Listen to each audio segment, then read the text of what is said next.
Y'all hear me? Good. We're going to read Ephesians chapter 5, verses 1 through 13. But I'm going to start at Ephesians 4, verse 32 to kind of set a context. Ephesians chapter 4, verse 31 says, "Let all bitterness, wrath, anger, and clamor, and evil speaking be put away from you, with all malice. And be kind to one another, tenderhearted, forgiving one another, even as God in Christ forgave you." Then Ephesians chapter 1 starts like this. "Therefore, be imitators of God as dear children, and walk in love, as Christ also has loved us and given himself for us, an offering and a sacrifice to God for a sweet-smelling aroma. But fornication and all uncleanness or covetousness, let it not even be named among you, as is fitting for saints. Neither filthiness, nor foolish talk, nor coarse joking, coarse jesting, which are not fitting, but rather giving thanks. For this you know, that no fornicator, unclean person, or covetous man who is an idolater has any inheritance in the kingdom of Christ and God. So let no one deceive you with empty words, for because of these things the wrath of God comes upon the sons of disobedience. Therefore, don't be partakers with them. For you once were darkness, but now you are light in the Lord. So walk as children of light. For the fruit of the Spirit is in all goodness, righteousness, and truth, finding out what is acceptable to the Lord, and have no fellowship with the unfruitful works of darkness, but rather expose them. For it is shameful to even speak of those things which are done by them in secret.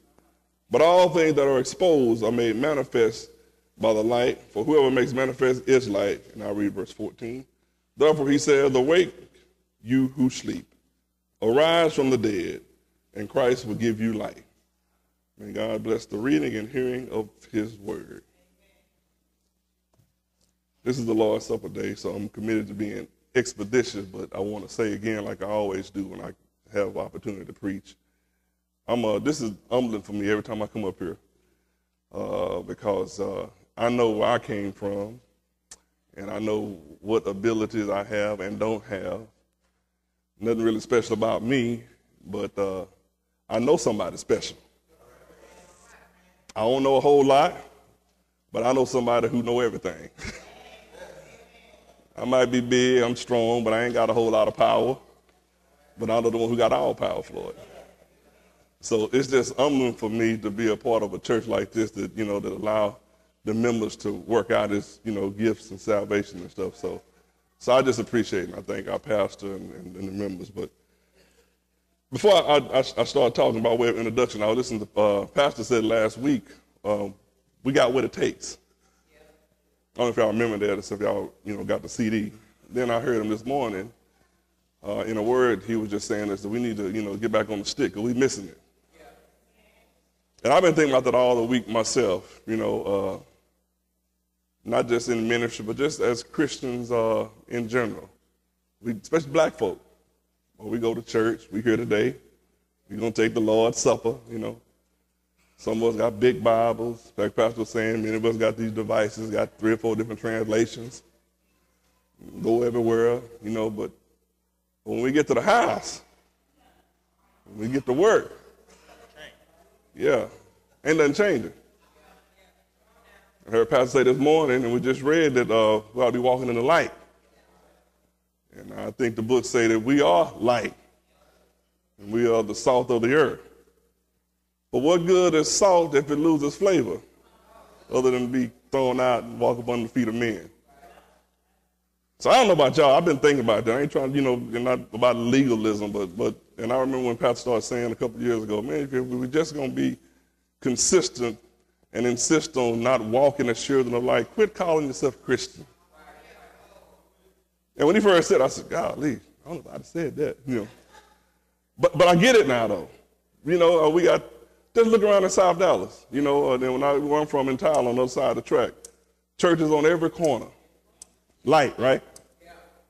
If I can just be real with y'all, but still dark as hell. And so, at least for me, I'm coming to terms with, and I hope you guys, can accept the fact. Man, I don't know if you heard this way before, but one reason, and I go forward and say the major reason that there's so much dark in the world, not just because the dark is big and bad, but because ain't no light. And I found out helping my daughter with some work one day, she don't even remember it, but I found out that darkness ain't just the opposite of light, it's the absence of light. So all this stuff we complaining about, you got darkness at your house, he ain't acting right, she acting funny, all the system is all jacked up. Where the light at, boy? Where the light at? So I'm challenged, I'm convicted, and I'm burdened because, golly, the world going to hell in a handbasket, and we going to church just as fast as folks going to hell. Whole pastor and leaders across the country at least trying to open our eyes and raise our conscience, but it seems like some of us don't even care, I went to church, I'm good, yeah. Why are you tripping? I made the Sunday school. Really? But your household, your job, your partners, wherever it ain't no better, ain't no brighter. And you supposed to be light. So I'm just saying to us, and I've said what I'm about to say to us, I said it in a different way in times past, but I want to revisit. I want to say that we just need to get back to the basics. And if I was at the job, I'd tell my partners that I talk to, we just need to keep it 100. Keep it real. Come on now. If you are a Christian, that means that you got a certain character trait that you ought to be showing. And I'm saying to us that the church, by and large, and we included too, but thank God that Rose Terrace has turned the corner. We see what the deal is. Make sense? So here we go. The church, by and large, in my view, I used to think it was, I thought it was just a personal opinion. But the more and more I check it out, the more and more I look at us and try to pay more attention to what's happening in, Christianity, I think it's a fact. Now, the church, by and large, man, we just missing it. We missing it on every front. Ain't got to do with Jesus. Ain't Jesus' fault. Ain't God's fault. Because after all, we are supposed to be Jesus, God's hands and feet in this earth, right? We already got everything it takes, according to the pastor said to us last week. So it's us, we missing it. By and large, we flat out missing it. And I read something else this week as I was trying to prepare for this. Normally I don't look at polls or whatnot, but sometimes I think that we can use them as, a tool. But I read on the internet a poll from the Pew Research Center.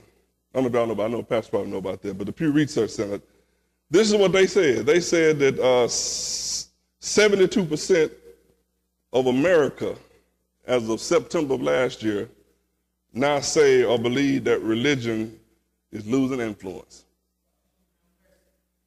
Y'all hear that? Not just Christian churches, but just religion. Everybody talk about God and stuff like that. If I had to put it in my terms, it don't matter. It ain't got no value. It's just something that we do. But we black something. What you doing? Well, what you gonna do Sunday? I'm just going to church. Why? That's what we do on Sundays. It don't really matter. So the Pew Research Center said that out of the folk that they polled, 72% of America say or believe that the church is losing its influence. And when they did this survey, they asked various topics and certain things about church. And the first one they asked was, do you think that religion as a whole makes a difference in people's everyday practical lives?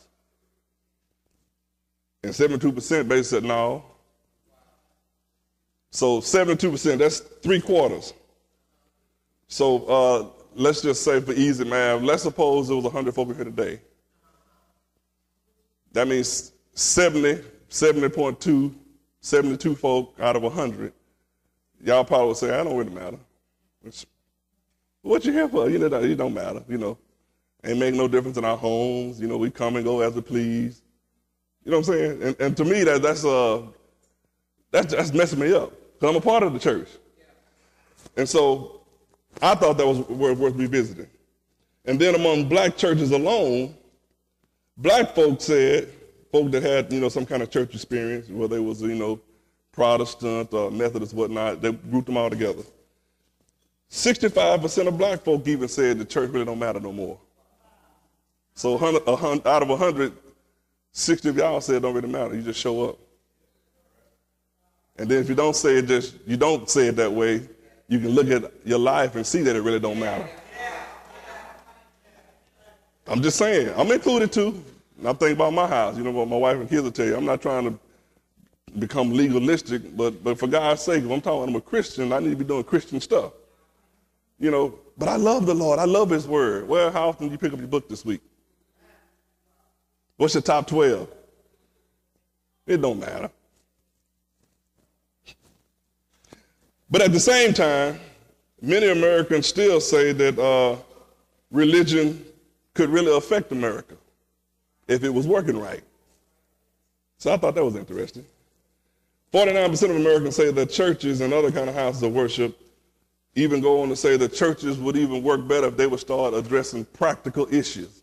You know what the practical issues is, you know, social economic problems. Start talking about it. Start, raising folks' consciousness. That's what we're trying to do here. Are y'all with me? And just among black folk alone, 58% said the same thing.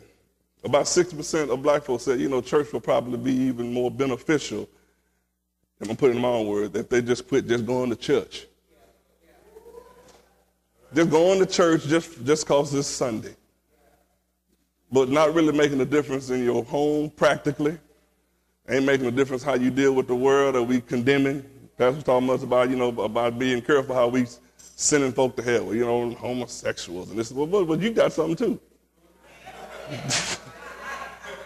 Such were some of us. God forbid, such are some of us still. So all I'm saying to you, and I'm going to give you my 5 points, I'm going to sit down. All I'm saying to you is that the church ought to be different. Ought to be different. And we got what it takes to be different. Not weird, but different. And I said weird because sometimes, that's why I love our discipleship program here. We learn a lot of stuff that we've done in the past, just weird stuff, because you're a Christian. You wear your dress dragging the ground because you're weird, but you ain't making no difference. You know what I'm saying? So the church ought to be different. But how ought the church to be different?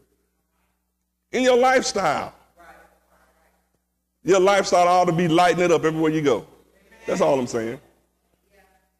And everywhere we go, by and large, it's still just as dark. God forbid, even darker because you're there. So our lives really are not being light. Oh, sure, we go to church. We go to prayer meeting, have revival, spend money on conference after conference, and y'all know the stuff we do. But our lives are still not lighting it up. We ain't making no difference. So all I want to say to us today is that if we're really going to make a difference and regain our influence, that's really a sad commentary on the church as a whole. We take our big platform, all over this land talking about, we a Christian nation. We ain't no Christian nation. Might be a lot of Christians in this nation, but we certainly not a Christian nation. And then those of us that are Christians in this nation, we ain't even acting like it. So I can tell I got a little beef about that. I'm included.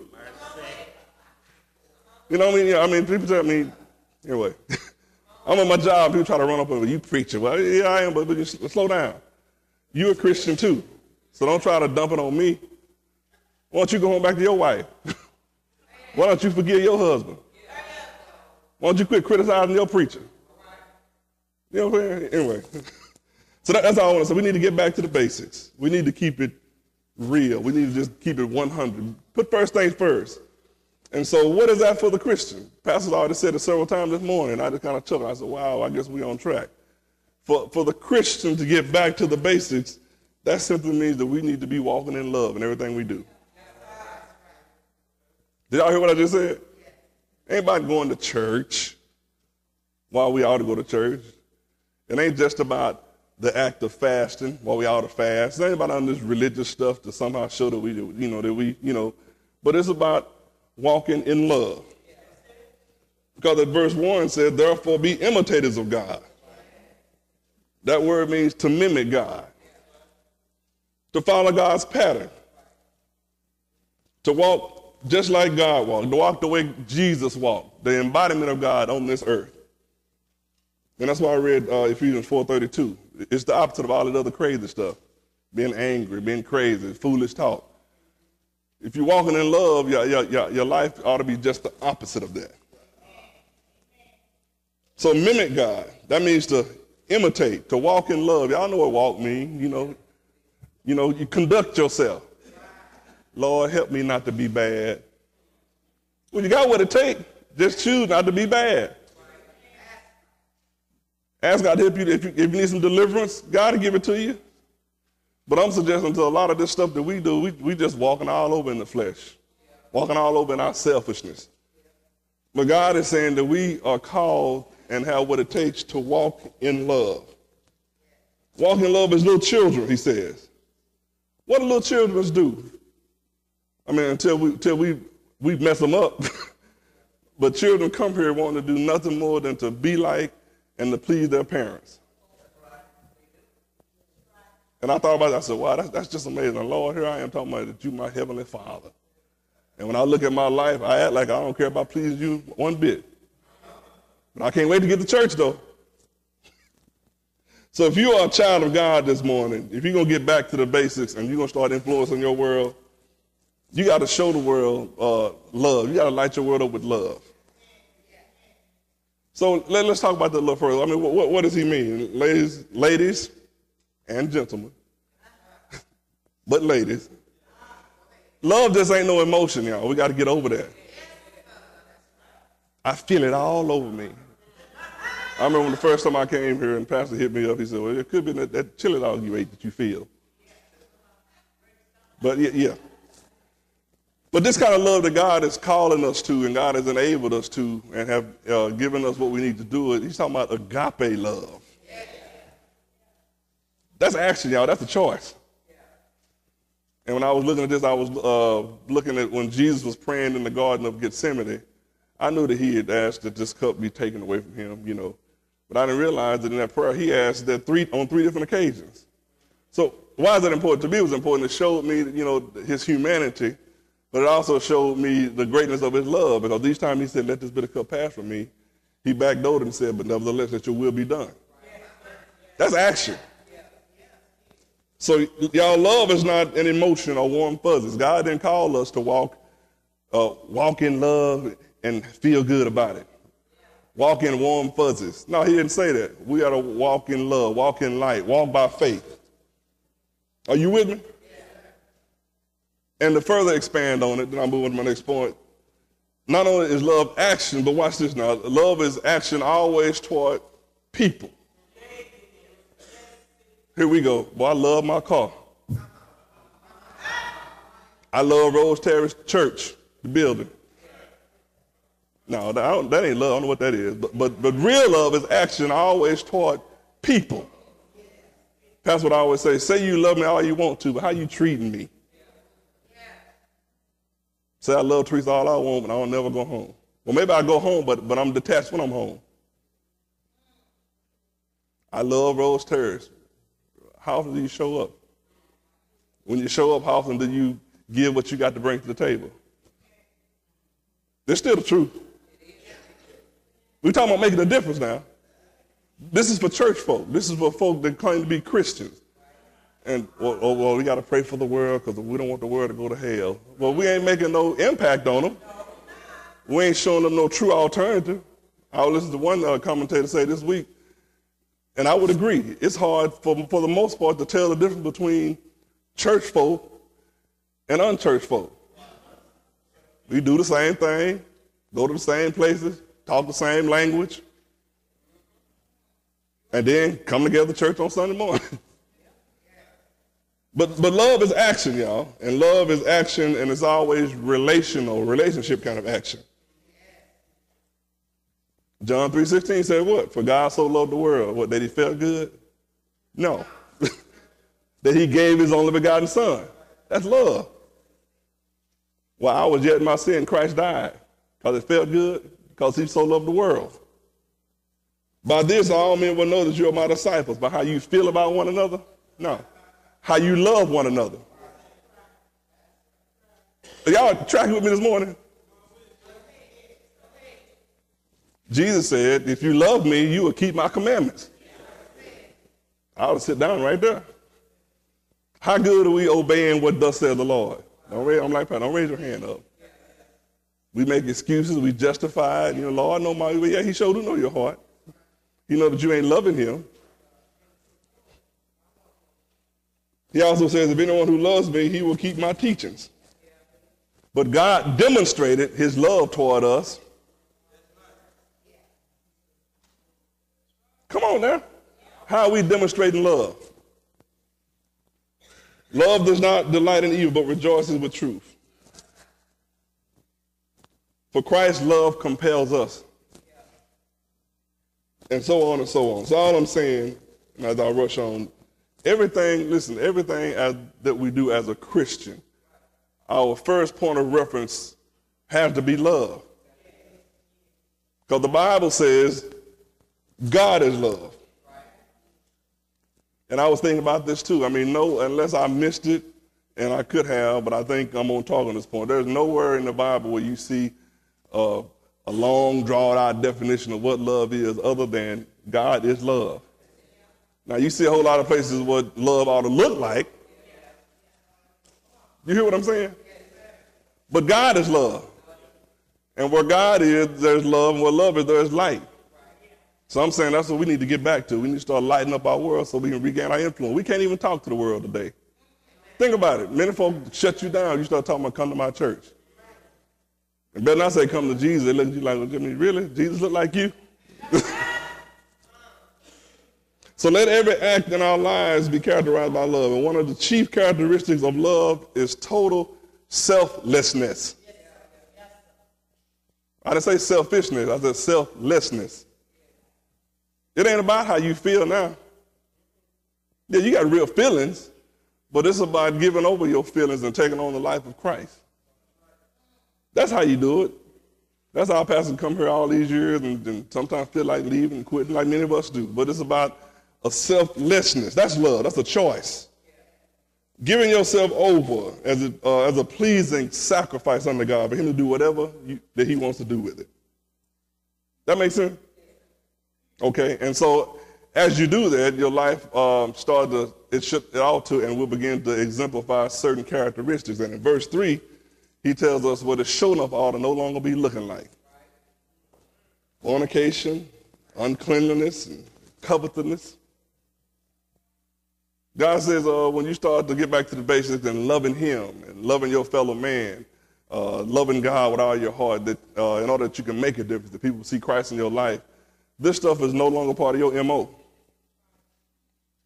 So if I was to put that in a personal phrase, I would say that I need to no longer be selfish. I need to abstain from selfishness. You need to abstain from selfishness. You need to no longer be selfish with your Christian self. And that includes evil practices.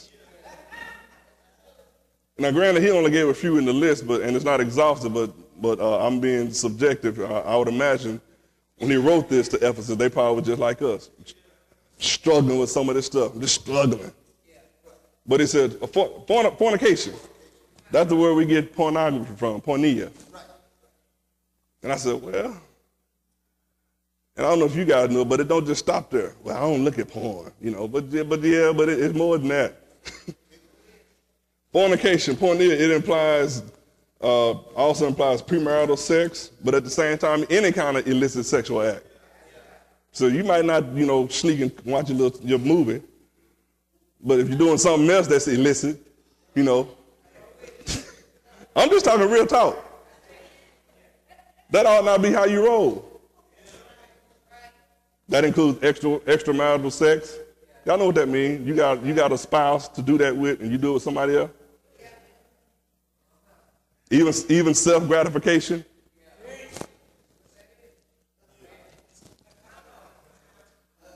It also includes incest, lewdness. And I said, wow, now Paul was writing this to the church at Ephesus. Right in the church, folk were still doing this kind of stuff. Talking about they're struggling and, I'm only human. Okay, all right. Then he says uncleanliness.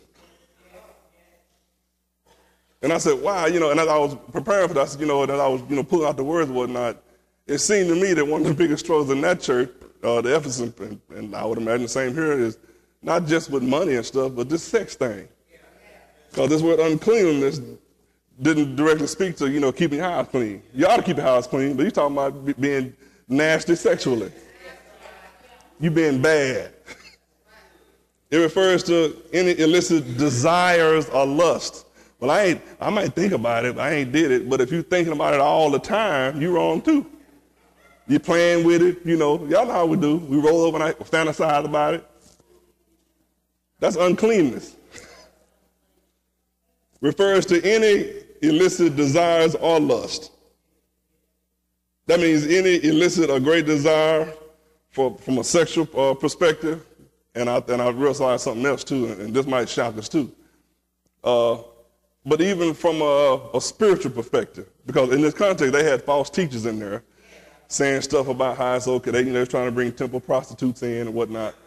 And so in one place, he talking about how they were preying on the weak, silly women. But I'm saying, go for men too, but the idea, here we go. You come to church and you preoccupied, you got an insatiable desire to want to feel something. I need to feel the Holy Spirit. Why not just bring something to the table and expect from God what he said? Because you come in here wanting to feel something, you set yourself up to feel anything and everything. That's unclean too. Any spirit that's not of God is unclean. So that means any illicit or great desires for new revelation. I've heard folk, brother, what you think about that new wine? God talking about he pointing out that new spirit, I said, well, it's already revealed in the book. Now, if you got something that don't match up with the book, I can't go with you. But it's about that new fire. And he said, insatiable appetite for something new beyond what God has already said. You're wrong too with that. So he said, you need to abstain from that kind of stuff too. Then he goes and say, the influence of a pagan world, the ungodly culture, inappropriate worship, all unnatural desires. And you got to keep in mind they were influenced by a pagan world. So watch this. And I would always hear Pastor Charles say this. If you got a desire in your mind, and I've heard it said, and I'm sure I've said it, well, seems like I get along with more folk in the world than I do with Christian folk. Then you got a problem. And you bring it here, now we got a problem. You bring in your worldly influence, your worldly culture up into the church and wonder why we can't make no impact on the world. Watch it. We're more captured by the world than we are trying to capture the world. So we're saying if we really want to, sometimes some of us don't even care, but if those of us in here that really want to make a difference, we have to abstain and stop trying to bring that stuff over into the church. Then he talks about covetousness. And at one point, I used to think that just spoke to, money, stuff. It does. But here again, if you go back and look at that text in Ephesians chapter 5, it still got these undertones about sex and stuff. So it does speak to an innate desire for other stuff, tangible stuff, but also other folks' stuff, if you know what I'm saying.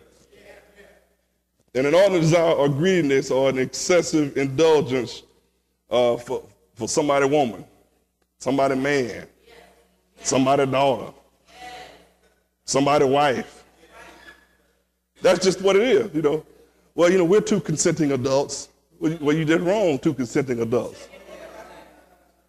Well, I'm going to get married anyway. Well, it ain't mine, though. See how we do? And we run up into the church, praise the Lord. We're going to pray for all the sinners. And here we are just showing them, who we are. So as this is in a sexual context, it does speak directly to talking about sexually things and people that don't belong to you. But it also speaks to the desire we have for stuff. We covered other folks' stuff. We want people cars and houses, or at least we got it so twisted. That's all. Our whole preoccupation is to try to come up like they say on TV. I hadn't arrived till I can floss, in the mansion, I got a certain kind of car. I got a certain kind of suit on. That's covetousness too. So he's saying that if we're going to get back to the basics, the same way we got to walk, we got to choose to deport ourselves in love. We got to choose to abstain from selfishness, which includes evil practices. Did y'all not know all that stuff is evil? Now, we kind of chuckled and laughed about it, and I guess some of it is humorous when we think about it, but it's still evil. Two consenting adults that ain't in a marital relationship as Christians, that's evil. That ain't okay. Ask me how I know. I've been there. And just because I'm a Christian don't mean I can't go there. So I got to tell you what the book says. It goes for me too. So let's not get it twisted and justify what thus says the Lord. Let's just come onto the table and say, I'm not doing it. Lord, forgive me. I will start doing it. Because the book says you need to abstain from that.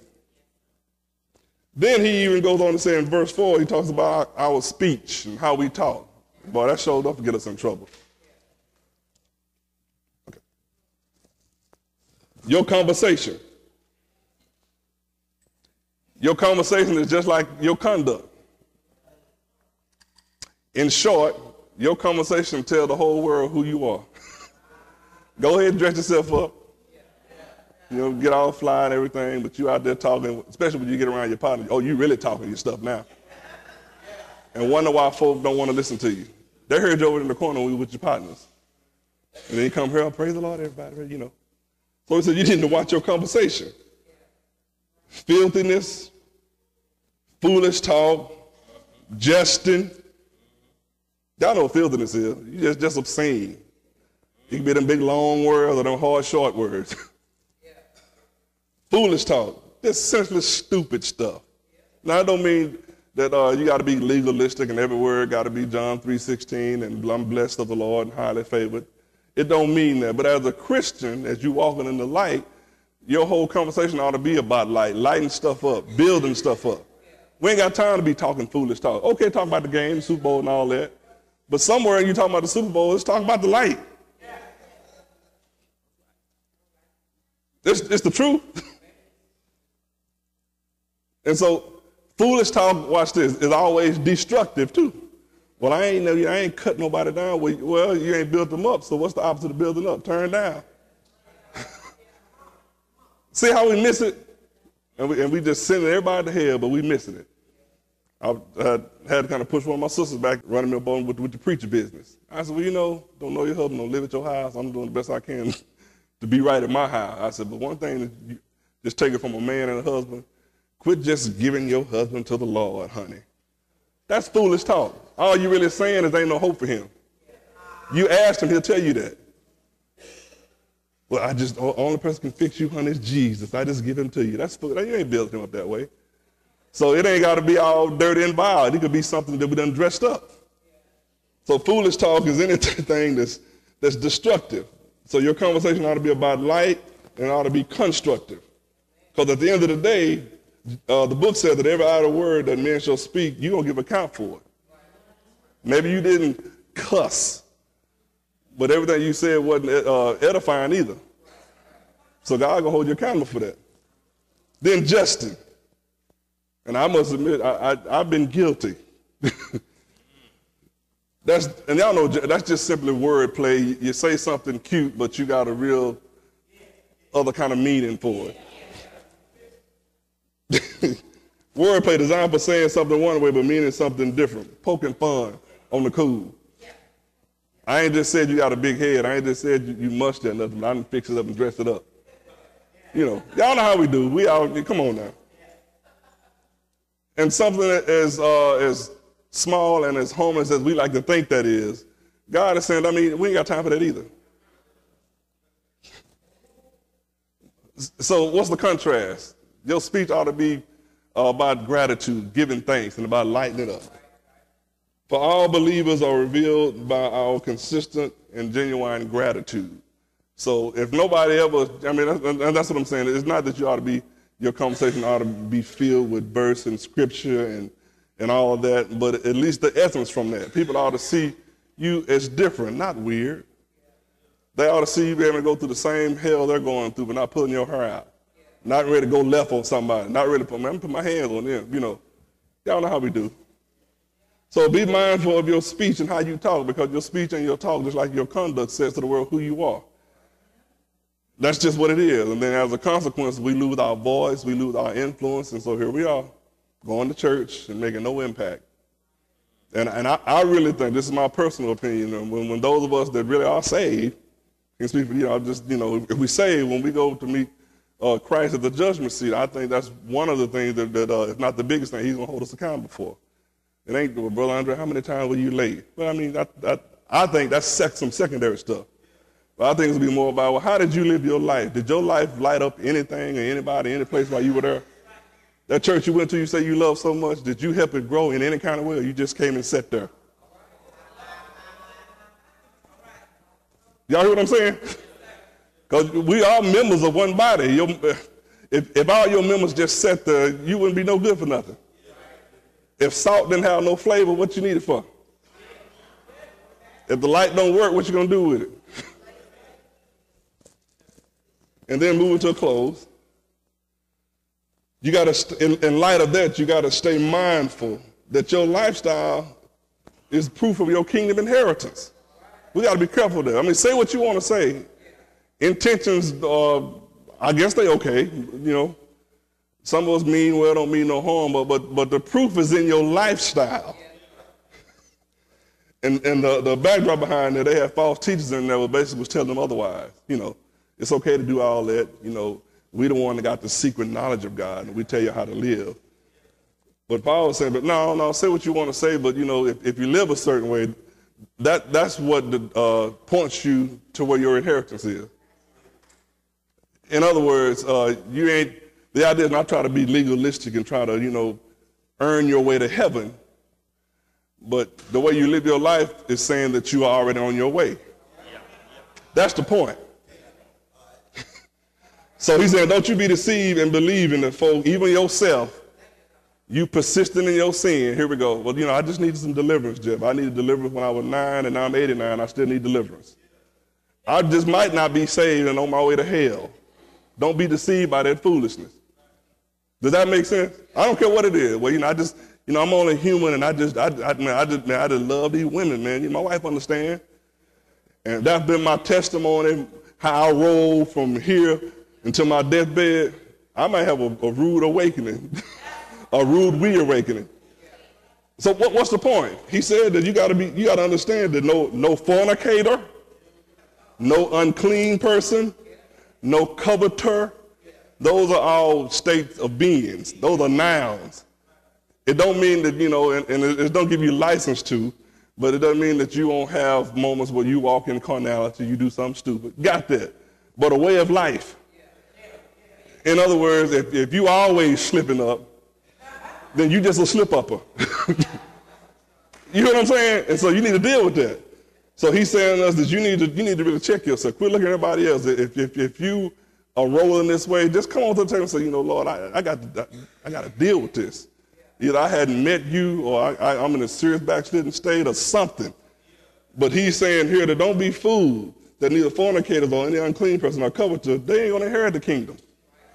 So God forbid if that's any of us today, you need to get it right. Today is a great day. This is first Sunday. And if you have an issue with that, you still need to get it right.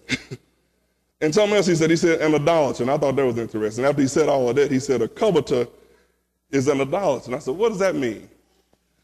Well, if you think about this illicit desire for somebody's woman, husband, whatever, or even money, if it's an illicit, insatiable desire, that becomes your whole preoccupation. So that means all your attention goes toward that. So all your attention goes toward your God. Y'all missed that. I love God. I'm seeking the kingdom first. But just look at your life as a pie chart. If all the slices of your pie, except that little bitty piece right there, is going toward money, houses, women, men, selfish gratitude, that's your God, baby.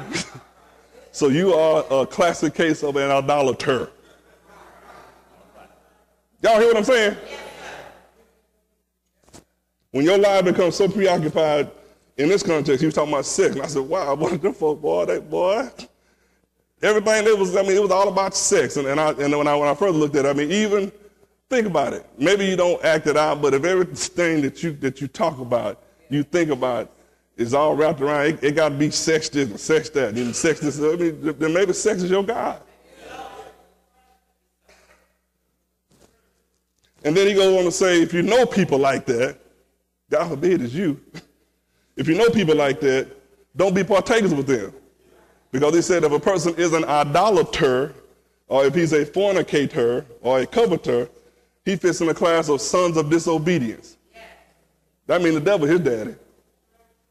So know that those who practice such things are children of disobedience. On such account will God's divine wrath come. So it's like when I was a kid in the neighborhood, it wasn't nothing for to get a good old beating with a stick or a branch, a house, shoe. It don't matter, you know. And if I'm over there trying to play and I got in the way, I got it too. So God is saying you don't want to be partakers with them. Because there's wrath that's coming, and also you don't want to be impacted by the way they live. The same way believers should flee from the entanglement with sin, or even the appearance of it, they should certainly be careful who you pick as your close friends. Birds of a feather do flock together. Don't mean you throw them away, but certainly they ought not be your ace boon coon, your close road dog. I got partners like, well, you think you too. You done got religion. No, I love you, man, but I'm just saying, but you know, and it's still Drake, but I'm just on a different path now, Daryl. Yeah, boy, that sounds fun too, but I can't, Y'all hear them say, so don't hang out with them, you know, witness to them, let your life be some light to them. And then in the same process, as I hurry up, remember that where Christ has brought you from. Christ brought you from the same place. You used to be sons of disobedience. You used to be living in a state of sin, deserving God's wrath. You used to be helpless, hopeless, and lost. But now you are light. You got what it takes. So we ain't got no excuse. Just remember where God brought you from and realize that God has given you what it takes to shine some light on the dark situation. And then finally, the way we get back to the basics, Pastor said again this morning, walk in the light. What did I say right there? Walk in the light. You got to choose. We got to choose to walk. Lord, help the light come out of me. That's what you are. If he's in you, you already got it. You got what it takes. You just need to surrender, submit, and choose. As believers, we are now light, and it's our responsibility. We have what it takes to respond with God's ability to walk in the light. Walk, that means the word is parapateo. That means that you choose, y'all. Come on now. And that's been big for me. When I was coming, I thought that, you know, I pray a prayer that God somehow work magic in my life. Lord, help me love Teresa. Really? Lord, just totally take that taste of that Jack Daniels out of my mouth, so I don't have to choose to not bother with it. That peach schnapps, take it out of my mouth, so I don't have to think about it. I need to choose to walk in the light. And light simply means it's the same way we get photo, to illuminate. We got to choose to let this light shine. If you got it. And then finally and consequently, you are expected to bear the fruit of light. This is the light that produces goodness, righteousness, and truth, the very character of God. Our lives are to reflect and manifest the very nature of God. That's why I said at the very top, the very nature of God is love. And what there's love is, there's light. So if you're walking around this planet, your house, at your job, where you play with and whatnot, and it ain't no darker, it ain't no brighter, it ain't got no more flavor, then you're missing it. You're missing it. And this, matter of fact, this is an imperative too. God ain't asked you to try to let your light, but just when you can, when you feel like it, you know, when he acting right, when she cook, you know, when he buy me the ring, then maybe I'll be good. No, God said, you walk in the light. You let this light shine forth. You choose. Then he goes on to say, it's an imperative that you have no fellowship with darkness. That means you have no intimate connection with darkness. It says you're at the top, darkness and light don't mix. They're just not just the opposites. Darkness is the absence of light. So you got to choose to have no fellowship with darkness. In other words, if I put it this way, everywhere you go, it ought to be lit up. It ought to be lit up. If it's dark in your house, if it's dark in your relationship, ask yourself how much light are you bringing to it. Don't just say, well, he the dark one. Well, she the dark one. He the evil one. But what about you with your light self? Because the rest part of the verse said that the light exposes darkness, right? See, we want to blame the darkness, but we ain't exposing nothing. That's an imperative, to expose the darkness, the works of darkness. Believers are to expose and eradicate everything that's evil. Not be partakers of it. Eradicate it. If it's dark in here, when the light come on, guess what happened? Darkness is eradicated. It's gone. Not what darkness is.